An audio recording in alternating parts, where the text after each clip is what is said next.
তুলে নিয়ে গেছে 7 মাস 10 মাস। আমি বললাম মুক্তিযোদ্ধা ফজলুর রহমান এবং যে বিএনপির নেতা যিনি যে বলছেন কেন জামাত শিবিরকে আঙ্গুল উঁচু করে বলছে আলবদর রাজাকার, চলুন তার মুখ থেকেই শুনি কেন বলছে। না থাকলে কোনটা এই ছেলেপেলেরা না থাকলে 5ই আগস্ট না হইলেও 5ই আগস্ট পর নাহিদ ইসলাম, সার্জিস আলম, হাসনাত আব্দুল্লাহ এদেরকে তো ডিবি তুলে নিয়ে গেল, তারা সেই সময় প্রতিবাদ জানায়। আমাদেরকে তুলে নিয়ে গেছে 7 মাস 10 মাস। আমি বললাম তো আমি গেছে, কিন্তু এই যে একেবারে জনমানুষের যে স্রোতটা, এটা তো মানুষ তো এটা বিএনপি ফিল্ডে রেডি করছে বইলা মানুষ অগ্নিগর্ভ হয়ে আছে। ধাক্কাটা তো এই ছেলেমেয়েরাই দিল। হ্যাঁ না, এই ছেলেমেয়েরা দিছে, এর পিছনে আরো ঘটনা আছে। কমু আপনি মাঝে মধ্যে আমার এখনই জেলে নিয়ে দেব, কারা ছিল না, মাঝে মধ্যে আপনি এটাকে ষড়যন্ত্র কেন বলেন? এই 5 আগস্টের ঘটনাকে ষড়যন্ত্র? না, আমি 5 আগস্টের ঘটনাকে ষড়যন্ত্র বলি না।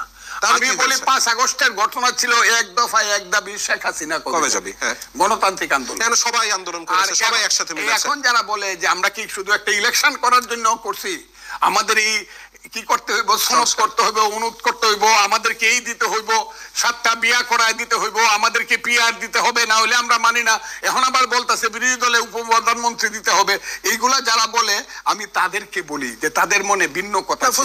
এবং যারা বলছে দেখি এত বড় একটা প্রতিষ্ঠানে বসে তারা বলছে কিনা যে যারা 71 সনে অস্ত্র হাতে যুদ্ধ করছিল তারা আল্লাহর কাছে মাপ চাও। এরপরেই তো আমি বলছি এই আলবদর রাজাকারের বাচ্চারা, বলি নাই এদের ছাত্র দলের ছাত্র শিবিরের যে জেনারেল সেক্রেটারি সে পত্রিকা লেখছে, এরা সব সমস্যা। আমি শুনিনি। হ্যাঁ, বলে নাই না, আমি শুনিনি আর কি, আমার তাহলে শোনা হয়নি। যারা অস্ত্র হাতে যুদ্ধ করছিল 71 সনে তারা আল্লাহর কাছে মাপ চাও। ফজলু ভাই, এমনও তো হতে পারে ওই যে তারও একটা ছোট অংশ কোট করেছে, আপনার যেমন ছোট অংশ কোট করে আপনাকে মিস কোট করে। না না না, এটা এখন তো এই ফটোকার্ডে আমি আর ভরসাই রাখি না। না না না। আচ্ছা আচ্ছা ফজলু ভাই, জামাত মুক্তিযুদ্ধে বিশ্বাস করে তো দূরের কথা, মুক্তিযুদ্ধ একটা হয়েছিল সেটাও স্বীকার করে না। এবং এরা বললে বলে এটা গন্ডগোল টন্ডগোল হয়েছিল, বাইরে বাইরে একটা ঝগড়া হয়েছিল। এই ঝগড়াটা এখন তো জামাত ইসলাম সেটা বলে না, এখন তো বলে যে এখন তো ফজলুর রহমানদের মতো মানুষ জীবিত আছে বলে না। যখন বলছিল তখন কিন্তু উত্তাল সমুদ্রে ঢেউ এসে পড়ছিল, তখন এই বাম হাতের আঙ্গুলটা তুলে এই রাজাকারের বাচ্চারা মুক্তিযুদ্ধ কিন্তু আছে, ছিল, এখনো জীবিত আছি। এরপরে থামছে। এখন মুক্তিযুদ্ধের হাজার হাজার লোক দাঁড়াইছে, আমরা মুক্তিযোদ্ধা ছিলাম। উনাদেরকে যে মিটিং করতে দেয় 6 লাখ লোক হইলে 30 লাখ কয়, আমাদেরকে ইনু সাহেব মুক্তিযোদ্ধা যারা, আমরা যারা মুক্তিযোদ্ধা এটা কইলে আবার বিএনপি তুমি আমাদেরকে কাকে বলো, মুক্তিযোদ্ধাদেরকে বলো, তারা একটা মিটিং করুক মুক্তিযোদ্ধা এবং তাদের প্রজন্ম। আপনি দেখেন কত লোক হয় বাংলাদেশে। এটা হাসিনা মাসিনা না। এখন আমি আপনার ওই দিনেরই ইন্টারভিউতে শুনছিলাম, আপনি অবশ্য পরে প্রশ্নের উত্তর দেন, আপনি বলছিলেন যে 32 নম্বরে বঙ্গবন্ধুর শেখ মুজিবুর রহমানের বাড়িটি থাকা উচিত হয়নি, এরকম বোধহয় কিছু একটা মন্তব্য করেছিলেন। এটা নিয়ে পরে দেখলাম বিভিন্ন ফটোকার্ড, একটু পরিষ্কার করবেন। আমি বলছি লোকটা খুব খারাপ। আচ্ছা, একটু পরিষ্কার। এই লোকটা জন্মগ্রহণ করছিল বলে আমরা যে পাকিস্তানিরা আমাদের কত বড় ভাই ছিল, দাদা ভাই ছিল পাকিস্তানিরা।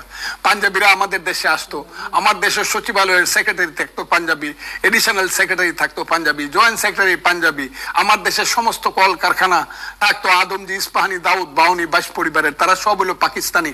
আমরা তাদের কল কারখানায় লেবার হিসাবে গিয়ে হাত জোর করে দাঁড়ায় কইতাম, হুজুর আমার একটা চাকরি দেন, আমার ছেলে পেলে না খায় মরে 2টা লাত্তি দিত। আমার ছেলেরা মেজর হইলে সেনাবাহিনীতে এমনি বলতো যাইতে বাঙালির ছেলে আবার মেজরের উপরে কি। এখন যে বাঙালির ছেলে হাজারে হাজারে general, lieutenant general, major general, brigadier general, colonel হয়।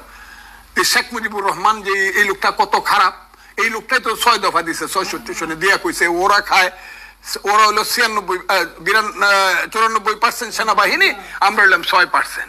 ওরা নিয়ে যায় সব আমার পাটের টাকা ইসলামাবাদ গড়ে তুলে, আর আমি না খায়া মরি। শেখ মুজিবুর রহমানও তো 6 দফা দিয়ে এই কথা শিখাইছে এবং বলছে না না তোমাদেরকে সব দিব না, 2টা ব্যাংক থাকবে, একটা পূর্ব বাংলার ব্যাংক আর একটা পাকিস্তানের ব্যাংক, টাকার হিসাব থাকবে, তুমি আমার কাছ থেকে কত নিলা আর কত দিলা।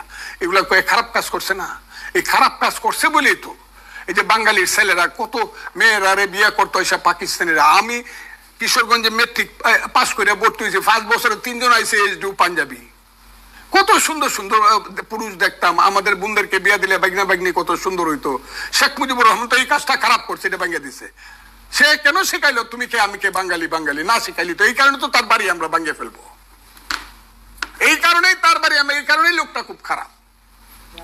তার বিরুদ্ধে একটা বড় অভিযোগ বাকশাল গঠন নিয়ে, এটা আমি উত্তর দিব না। এটা যারা আওয়ামী লীগ করে তারা উত্তর দিবে, তারা বাকশাল কেন করছিল। হ্যাঁ, অপরাধ আমি ধরলাম বাকশাল করে অপরাধ করছে, 72-এর 12ই জানুয়ারি প্রধান, তারপর থেকেই সে ভুল করছে। কিন্তু 25শে মার্চ পর্যন্ত কি সে ভুল করছে? উনি ভুল করছে। মুক্তিযুদ্ধের সময়টা দল্লামুনি ছিলেন না, কিন্তু স্বাধীনতার সংগ্রাম যে ৬৬ সন থেকে ৭১ সনের ২৫শে মার্চ পর্যন্ত এটার নেতা কে ছিলেন?